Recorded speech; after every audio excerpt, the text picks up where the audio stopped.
Salut les potes, j'espère que vous avez la forme. On se retrouve pour une vidéo, la dernière avant que je parte en vacances. Parce que je vais pouvoir tourner, j'espère tourner des vidéos pendant que je serai en vacances, mais je pourrai pas les uploader sur YouTube. Donc pas avant fin août, début septembre, donc celle-là c'est la dernière avant mon départ. Donc je me suis dit, bon allez, il fait bon, il fait frais, on va aller faire un petit tour, on va faire une petite vidéo.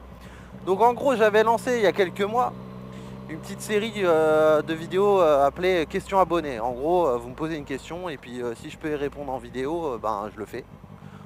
C'est cool parce que voilà, ça me permet d'interagir avec vous, de pas toujours répondre aux questions par Facebook ou par Snapchat ou en commentaire YouTube. Et puis voilà, ça permet de faire un peu autre chose. Là j'ai sorti une vidéo sur mieux conduire. Là je vais faire une petite question abonnée histoire de varier un petit peu. Mais vous avez vu hein, 2 vidéos en peu de temps, ah, putain c'était pas arrivé depuis genre un an. Mais bon, je vous ai dit, je reviens petit à petit, je reviens. Je vous ai prévenu, je tiens ma parole. Sauf problème majeur, je suis là. Bon allez c'est parti, donc du coup je vais répondre aux questions de Emma, qui m'a contacté via Snapchat, qui m'a posé des questions. Alors à la base c'est une question, mais comme elle a posé plusieurs questions d'affilée sur le même thème, je me suis dit je vais les regrouper, ça sera plus cool. Et puis au moins le thème sera déjà abordé la prochaine fois, je verrai pour traiter un autre sujet. Donc la première question c'était, en gros d'où ça m'est venu la passion de la moto. Alors déjà à la base moi c'est pas une passion la moto. En fait c'est que depuis tout petit j'ai un intérêt pour la moto. Je retrouvais ça beau, je retrouvais ça surtout le bruit. Quand j'étais petit je me retournais toujours et tout ça. Je me suis toujours intéressé de loin, jamais de magazine. Bon à l'époque il n'y avait pas de vidéo YouTube tout ça. J'avais personne dans ma famille ou dans mes amis qui faisait de la moto.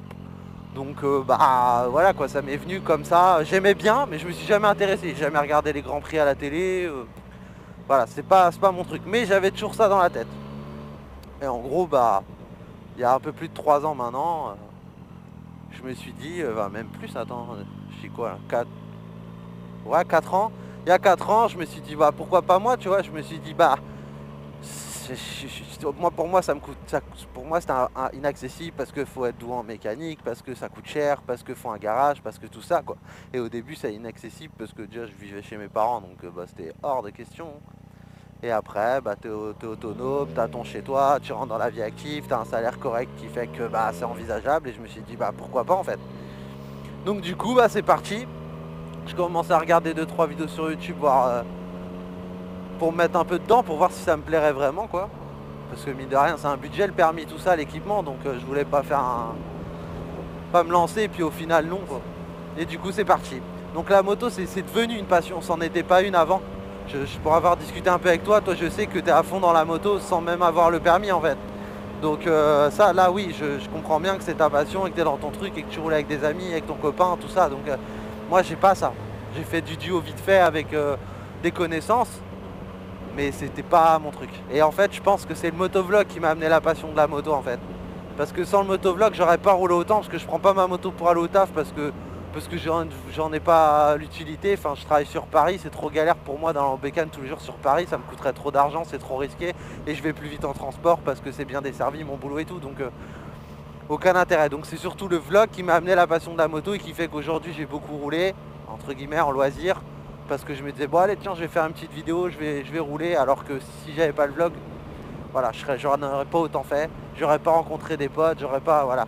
Donc voilà, la passion, elle m'est venue après avoir eu le permis, paradoxalement.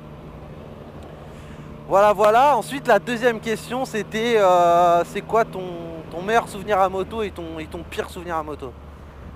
Alors, meilleur souvenir à moto, j'en ai un, mais il est un peu classique, donc je vais essayer d'en mettre 2. Le premier, c'est quand j'ai eu le permis, quoi. C'est-à-dire que pour ceux qui me suivent et qui me connaissent, j'ai pas eu le permis en mode les doigts dans le nez, machin truc. J'ai raté 2 fois le plateau, 1 fois la circuit, donc c'était pas de tout repos. Donc c'était un peu galère. Et quand je l'ai eu et que j'ai été chercher ma moto et que je rentrais chez moi, genre je prenais la voiture, je rentrais, je voyais ma moto dans le parking, je me suis dit what? C'est à moi ça? C'est à moi! En plus ma CB, je l'adore, enfin je la trouvais trop belle, j'ai vraiment fait à mon goût et tout, je la trouvais trop belle, je me dis putain moi j'ai ça! Genre moi là si je veux je vais rouler avec ça! Et j'étais trop content, j'étais comme un gamin pendant un bon moment. Et genre pour vous dire, je pense que je suis pas le seul. Je suis tellement un taulier maintenant, je remets mes gants là sur le guidon, alors qu'au début j'étais en mode vas-y, fais pas le con là, on sait jamais s'il y a une bosse ou quoi. Bref. Donc ouais, tout content, tout comme un gamin. Et les premiers jours avant d'aller au taf, je passais la voir au garage. Genre je me levais à 6h et tout, je partais au taf. Et je passais au garage en mode allez vas-y, va voir si elle est encore là, on sait jamais et tout. Ça m'est passé hein, parce qu'au bout d'un moment c'est relou. Et voilà, donc c'était le petit souvenir sympatoche. Et après un autre souvenir après, enfin post-permis, post-machin, je pense que quand j'ai acheté la Tracer, ça m'a fait un truc. Il y a la vidéo d'ailleurs sur YouTube au cas où je m'appelle, je vais chercher ma nouvelle moto, je sais pas quoi. Quand j'ai été chercher ma moto, ma Tracer, ça m'a fait un truc. Parce que c'est pas pareil que la CB. Enfin la CB c'était entre guillemets une petite moto, c'est une bonne moto, hein, désolé pour les gens qui ont des CB et tout, j'en ai une, je l'ai kiffé 10 mois. Hein. Mais la Tracer c'était un autre truc. C'était, ouais, j'avais l'impression de vraiment avoir une moto qui me va en termes de gabarit, de puissance. Je me suis dit ouais là j'ai un vrai truc quoi. Et j'étais vraiment trop content et voilà. Et sinon bah les balades, tout ça. Ensuite, quel est mon pire souvenir à moto? Bah faut pas faire original, hein, c'est frôler l'accident. Je pense que j'aurais pris cher. En gros pour faire simple, je partais en vacances, je crois que c'était été 2016 je crois, de mémoire.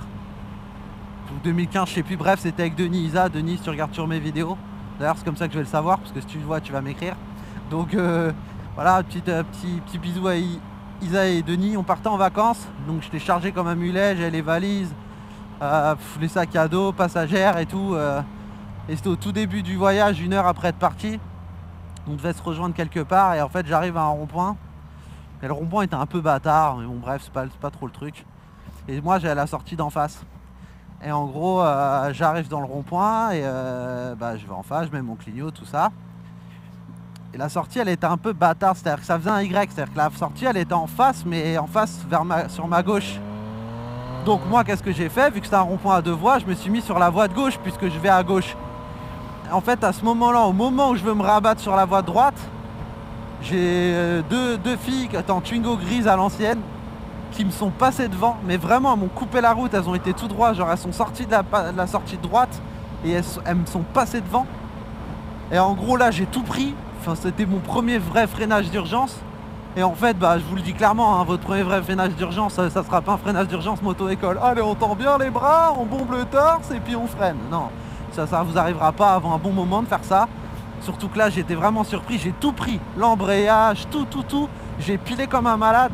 Ma roue avant est passée à quelques centimètres de la voiture. J'ai failli me faire happer, mais bien comme il faut. En plus elle est super vite. Et donc la moto, comme j'ai pris l'embrayage, ça fait...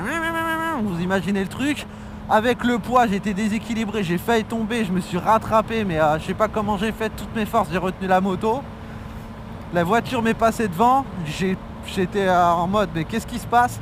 Et en fait je me retourne et il y avait un gros semi-remorque blanc qui était collé à moi quoi. Genre si le mec il était sur son tel ou qu'il faisait pas gaffe ou qu'il m'avait pas vu, parce que voilà il est très haut et tout quoi, pas attentif, il m'aurait traîné quoi. Il m'aurait tapé, il m'aurait traîné. Et enfin ouais là j'ai eu chaud. Quand je me suis retourné, que j'ai vu le semi-remorque, je me suis dit putain mais là c'est entre la voiture qui a failli me taper et le semi-remorque qui a failli me pousser, j'ai eu chaud. Et du coup je suis reparti parce que je bloquais toute la circulation, même si tous les gens se sont arrêtés, personne n'a klaxonné, enfin ils ont vraiment vu que j'étais pas passé loin.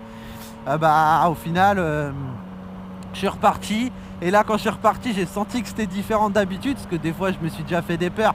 Mais là j'avais le cœur qui battait à 2000 à l'heure, j'étais pas bien. Je me suis dit vas-y je me mets sur le côté, je respire, demander à la passagère si ça allait. Ok c'est bon, vas-y on repart tranquille parce que si je cogite trop ça va pas le faire. Mais j'ai vraiment eu peur quoi. Donc ma plus grosse peur c'est ça. Et ensuite l'autre question, la dernière, c'était c'est quoi ton plus grand rêve à moto? Donc en fait je vais en faire 2. Je vais en faire un personnel et un en tant que youtubeur en fait. Mon plus grand rêve à moto perso c'est genre j'ai pas de contrainte de temps, j'ai pas de contrainte d'argent, j'ai aucune contrainte. Et en gros je pars en putain de road trip mais de ouf quoi. Genre vraiment mais en mode je kiffe la vie quoi. Je regarde pas, je compte pas, je vais à l'hôtel, tac, je me pose, piscine, on va à la mer, cocktail, bam, lendemain on va à un autre endroit, je sais pas, la Corse, l'Italie, on remonte, on fait, voilà, un gros trip de malade quoi.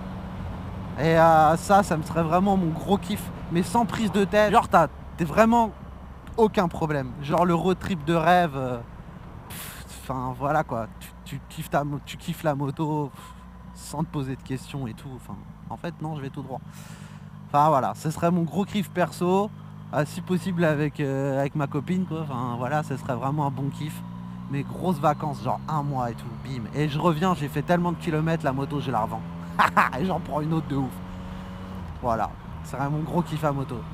Et en tant que youtubeur, sincèrement, mon gros kiff, ce serait genre de louer un circuit ou un truc comme ça, avec beaucoup de place, réservé aux abonnés, avec des trucs pour la bouffe, des food trucks, de quoi se poser, des terrasses, des transats au soleil, voilà, boissons et tout fraîche, le petit circuit avec des sessions de 3-4, stand photo, et vas-y, des partenaires qui viennent, des cadeaux, des concours, on fait la teuf, tranquille, sans débordement, sans mec bourré. Voilà, juste on kiffe notre race sur une journée, non même un week-end. Genre on met des tentes et tout. On va appeler ça l'Ultra Shift Festival. Pour ceux qui connaissent l'Ultra Music Festival, vous verrez un peu le lien dans le nom. Ouais, j'ai jamais fait et tout, mais j'avoue que ce sera un gros kiff. L'Ultra Shift Festival. Putain, pendant un week-end, on se met trop bien quoi. Ah ouais. Vas-y, je parlerai pas du pas. Genre je démarre en deux. Merci à Tresseur. Ouais. L'Ultra Shift Festival, gros week-end de ouf. On va tous dormir et tout dans les tentes, machin. On se fait kiffer. Et voilà. Et pendant un week-end, c'est moto, déconnade et tout. On fera des vidéos de ouf et tout ensemble. Tout ça avec genre tout le monde et tout. Ouais, ça sera un putain de kiff. C'est impossible, hein. Ou alors faut que vous m'aidiez, hein. Genre vous partagez ma chaîne, j'organise tout, je trouve des partenaires là que j'ai déjà en contact et tout, on fait un truc de ouf. Si vous êtes super chaud, genre c'est un défi de malade, hein. C'est impossible pour moi. Mais si vous êtes super chaud, vous me le dites et voilà. Vous savez quoi? On va faire un truc. Si vous êtes super chaud pour faire un truc comme ça, vous m'envoyez un mail à shift87.motovlog@gmail.com et vous me dites: Shift, je suis trop chaud, faut tenter le coup. On peut y arriver, genre on est plusieurs milliers. Il y a moyen de faire un truc. Essaye d'organiser ça. Et je vous jure que si j'ai suffisamment de monde, alors je sais pas combien, si j'ai suffisamment de monde, genre peut-être genre je sais pas, au moins 500 ou je sais pas trop juger. On s'en fout, on verra. Si j'ai suffisamment de monde, je vous jure j'y réfléchis et je vois ce que je peux faire. Alors en quelle année je sais pas, mais je vous jure je le fais. Donc, voilà Emma, t'as mes réponses. Et voilà, bah peut-être que toi tu voudras bien m'aider à organiser ce truc de ouf. Tu seras la première invitée. Enfin, vu que c'est toi qui m'as amené à cette réflexion de ouf, tu seras invité. Ce sera gratuit pour toi. Voilà, tout. Voilà, cadeau. T'auras une carte VIP. Voilà. Sur ce, bah j'espère que j'ai répondu à tes questions, que ça te fait plaisir.